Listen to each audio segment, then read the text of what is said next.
as leaders in this organization, if we can figure out how to adopt and cultivate a learning mindset, a non-judgmental learning mindset, and be curious and have a sense of wonder, right? If we can do that, then I think that will tear down the metaphorical walls that are between us.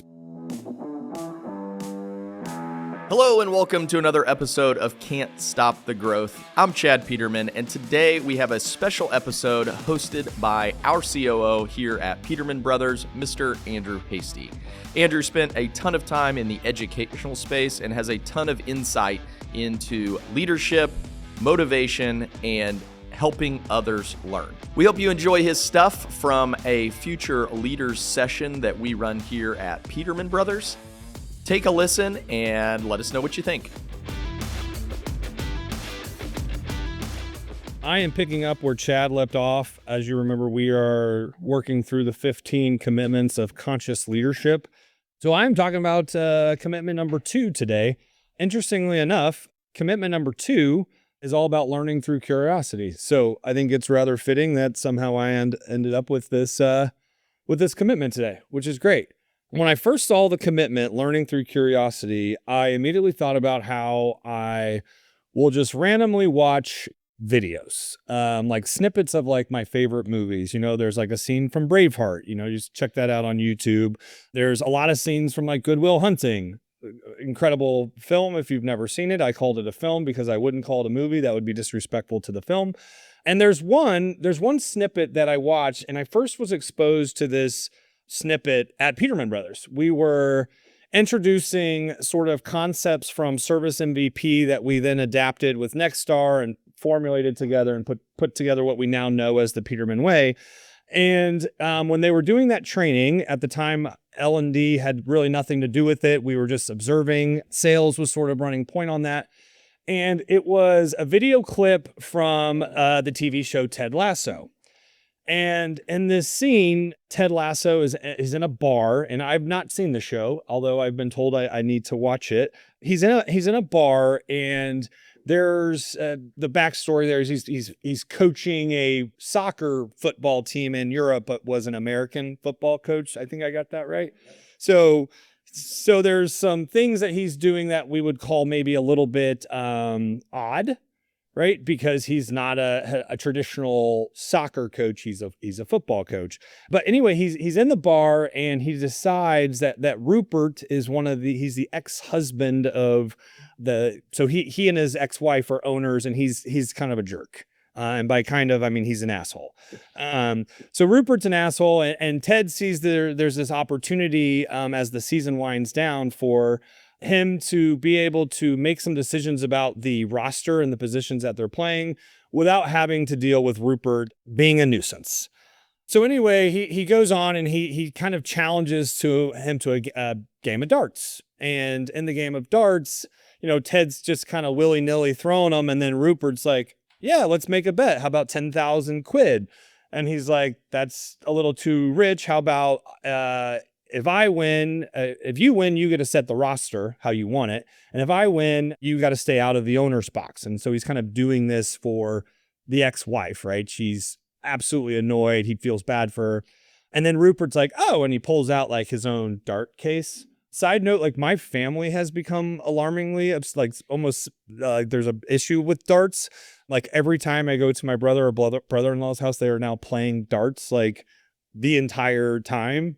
I don't know. It's something that maybe we should look a little bit deeper into. But anyway, Rupert pulls out these darts and he's like, oh, forgot I had these. Like he's got his own like special case.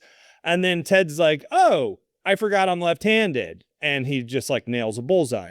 And anyway, like throughout the clip, which please go and watch it, Ted kind of talks about at the end, he goes into this monologue about, being judged when he was growing up as a kid. And he says, I realized when I was with my son the other day, I saw this quote that said, be curious, not judgmental. And he's like, I realized that I wish that, if other people in my life had just been curious and not judged me based on my looks or based on my situation, then maybe they would have got to know who I really was if they had just been curious. And then he sort of dovetails that into like, curious, like, hey, maybe if you would have asked me like, hey, Ted, do you like playing darts, from the perspective of Rupert? And he's like, yeah, I would have answered yes. I play them every single Saturday with my dad from the age of 8 till 16 until he died.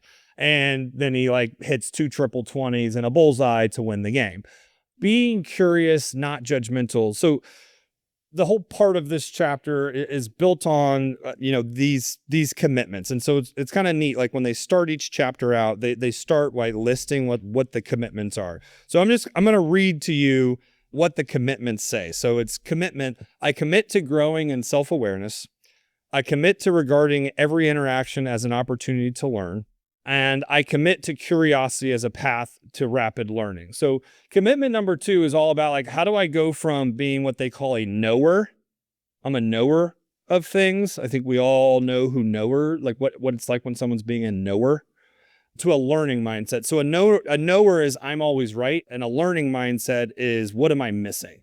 What am I not seeing? What am I not hearing? What am I not doing? What am I not understanding? And we probably see knower behavior all the time in our personal and professional lives, right? So here's some examples of like, what does it look like when someone's being a knower? Well, they interrupt or they talk over people. They need to have the last word. They feel threatened by questions or challenges. They blame others and they don't own their part. And they usually won't ask, tell me more. So just think about that list real quick. Interrupting, talking over others, needing the last word, feeling threatened by questions or challenges, blaming others for not owning your part, and not asking or saying, tell me more. Have you seen yourself do that? So in like pure education example, like instead of just talking about what a learning mindset and being curious is all about, I'm gonna give a lot of non-examples first, because you can't really change something unless you've identified what it looks like and what it looks like or sounds like when you're doing it yourself. So knowers are so incredibly interested in being right. And it's like, they're so much more interested in being right about their own view of reality, right, than learning and growing. Right. And when I hear that, the first thing that comes to my mind is what we talked about the last time I talked, which is your ego. All right. It's your ego.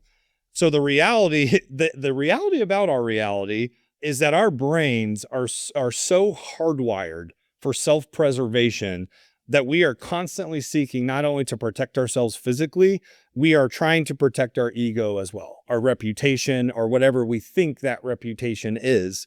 What's really interesting about being right, and something they talk about in the book, is if I ask you to think about 2 + 2 and what that equals, you're like, that's 4. That's like a law. That's right. And what you'll notice about it is you spend no time defending its rightness. Think about that. You would spend no time defending 2 + 2 = 4. Because it's just generally you accept it for what it is. And so then what they say is like, think about this and compare it to like an issue that you're having in your professional or your personal life. So in your professional or private life, think about an issue that you're having. It ain't 2 + 2 = 4, right? You'll discover 2 things when you think about that. Number 1, you're probably a little less certain about your rightness when what's right isn't just undeniable fact, right? There's shades of gray. And number 2, what I think that you'll realize is that it's not about being right. It's about being seen as right. It's about being affirmed and validated as being right. That's what people want. What do we teach in the Peterman way? Every single human being wants to be validated and affirmed. It is a natural instinct, a natural desire that people want affirmation. Right? And so, again, knower behavior is just as much about being right as it is about being validated for being right. And so like I would challenge you right now, any issue that you're having in our professional side, I would even argue in your private life as well, like think about that issue. Think about that discrepancy. Think about that argument. Think about that disagreement. Think about that, well, we should be doing it this way. No, you should be doing it this way. Well, think about that siloed muck of turf wars that we've created because we've gotten so big that we've created all these departments, right? Think about the next time you're in that situation. Are you being a knower or are you being a learner? Because the reality is this, like something that they said in the book that I found was absolutely fascinating was they said that current research on leadership says that there are 4 competencies, there's 4, that trump everything else in terms of the greatest predictors of whether or not you will experience sustained success. Not temporary success, not a good sales day, not a install day with no warranty. Like sustained success, they say, is dependent upon 4 attributes of leadership. The greatest predictors. Influence, we've talked about. The law of influence. Communication. Self-awareness. And then something that they call learning agility. Your ability to adapt to a situation and shift and change from being a knower, right, to a learner. And the way that they talk about this in the book is really interesting because they bring it back to being above and below the line. So if you remember, Chad talked about reminding us we used to do above the line, right? Above and below the line.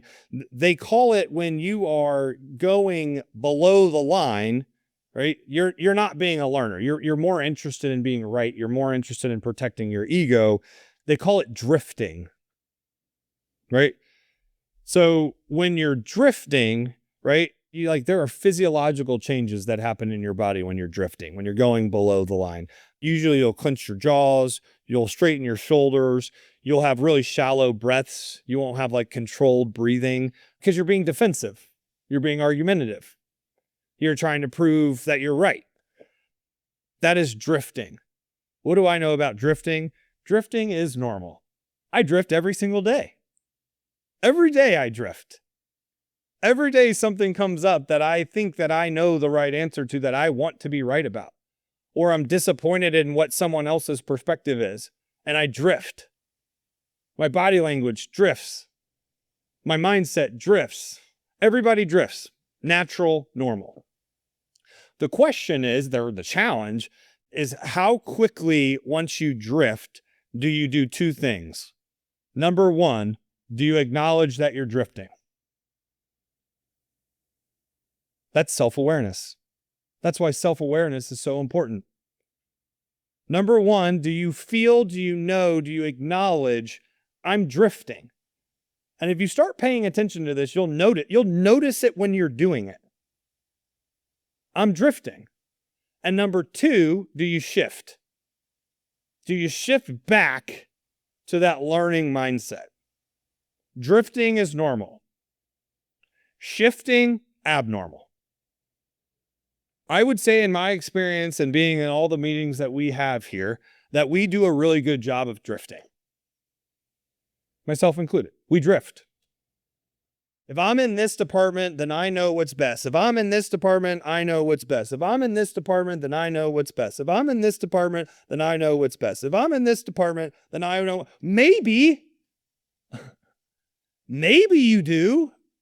I think like somewhere along the lines of us growing so quickly and getting so big and getting so departmentalized as we got compartmentalized. We created these silos, right? It's such a dangerous, scary word, silos. But the silos exist because we've gotten so like protective of that department and what I know and what I'm an expert at and what we do and SOPs and rules and laws and how we've always done that. Like we've forgotten that it's like we're on the same team. We all want the same things. So first and foremost, I would ask that we just assume the best, and our colleagues and our partners and our everything in life assume the best, but also be curious. Be curious. That is the antidote of this chapter. How do I get from when I drift, how do I get back and shift to curiosity and to a learning mindset? Because you know what's beautiful about learning about being wrong?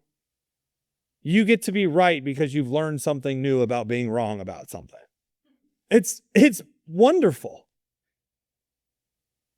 It's like when I did science fair, it's like you had your hypothesis and I was like, man, my experiment has to match my hypothesis. Like I was raised by a perfectionist, right? The type of woman who asks for like a 3-letter word in physics on a crossword search and then you give it and then she's like, no, I knew that one. I need a different one. Yeah. I think months and months of therapy for myself in New York City was what I needed to get over the fact of perfectionism. But I would argue that I think that all of us have some level of perfectionism in us, some level of our projected ego trying to protect probably our inner child, right? About being right. And it's like being wrong is just as good as being right. Learn. Find out why we do things a certain way. Find out why the process is that way. Find out maybe it's not just as simple as routing one person from here to here. Maybe there's 1,500 other things happening when I'm dispatching someone that take up my capacity and control the day of that team that I'm not even privy to. I think we had 80 calls that were like parts N calls. Parts N. Like work that was sold and then pre-scheduled without being scheduled because we didn't know when the part was going to be in, that boom, hits dispatch. 80 of those, of like parts ready. Well, now I got to get a hold of a dang customer, and we all know how hard that is, right? Especially with flex scheduling. It's harder because customers don't know for certain what the time windows are. We had 80 of those yesterday. Man, I just thought dispatching was just routing, like put the best person on the best call. Turns out there's a whole heck of a lot of other stuff. Be curious, like exude and exhibit wonder.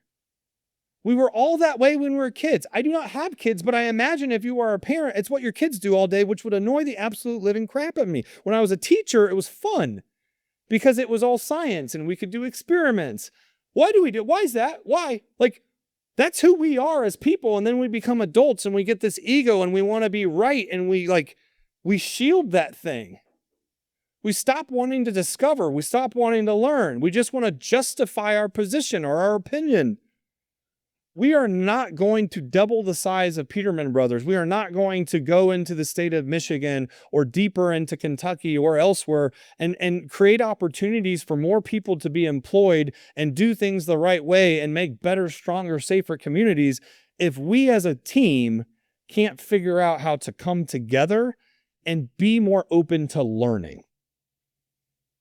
The interconnectedness of this is a interdependent ecosystem. We exist, sure, in silos on paper, but every single thing that we do, think, feel, or say impacts someone else. I would say that's one of the hardest parts about my job, is sometimes knowing that a change needs to happen, fine, but not thinking about every single implication of that decision. And quite frankly, and this might come as a shock, it's not my job to think about that. I need to be mindful of it. I need to be aware of it. But when a decision gets made. And that's why all of you intelligent, hardworking, problem solver learners are in the positions that you are in to figure out how we now iterate on that change. The change is inevitable. And part of that is just by virtue of our size. We are literally at Peterman Brothers doing something that no other organization in the United States has done successfully. A single brand. One brand. Multi-location, one single brand, shared services, centralized. It's gonna be messy. No one else has done it. You know why? Because it's messy. That's why no one else has done it. They'll leave Johns as Johns, and they'll leave Freedom as Freedom, and they'll leave Crystal Valley as Crystal Valley. Because it's easier. Just keep doing what you're doing, and we'll give you some resources. We didn't want to do that. We wanted to be Peterman brothers across the entire Midwest and Kentucky. I guess that's considered the South, which is strange because it's just across the Ohio River. I digress. When we're drifting is normal. It's whether or not we can identify the drift and we can shift. But I'm telling you right now that this will be one of the defining moments through the rest of this year is as leaders in this organization, if we can figure out how to adopt and cultivate a learning mindset, a non-judgmental learning mindset, and be curious and have a sense of wonder. Right? If we can do that, then I think that will tear down the metaphorical walls that are between us. Because I tell you right now, they're not as high as we think they are. But my challenge is to you is to stop going into every opportunity thinking that you have to defend or justify something. Just be curious. Because I'll tell you, the toxic thing that happens when you don't is you then start attributing a situation to a person's identity. That's what happens. All of a sudden, this annoying situation becomes this annoying person. And that's what derides culture. That's what creates friction and tension and animosity and blame culture. And so again, the antidote is curiosity. Just be curious.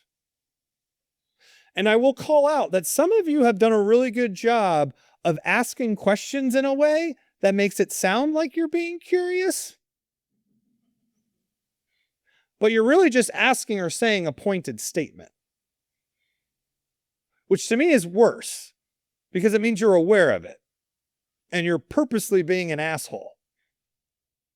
Be curious. So when I'm catching myself drifting, I would ask, am I being a knower or a learner right now? Questions that you can ask yourself when you're in these situations. What else could be true here? What am I not seeing? What do I not know? Ask them, tell me more about your perspective. Can you tell me more? Can you explain that a little differently? And then I would ask yourself, am I closed or open? Am I being defensive? Or am I being curious? Pause for a moment and think about the interactions that you have with the people you manage, or your colleagues, your teammates, other leaders, your boss. Curiosity is what expands what's possible. It's what turns conflict into learning, right? And I don't think it's just some nice idea. It's how you lead teams, is by being curious. It's how you grow trust, is by being curious. Instead of, you're late again. Hey, what is it that I can do to help you be on time? What is it that's happening in your life that's preventing you from being on time? Because the last thing I want to do is create a mindset that makes me believe that you don't care. Because that's what we think, right? When people are late, it's that they don't care. And maybe that person cares more than anybody else in this entire organization.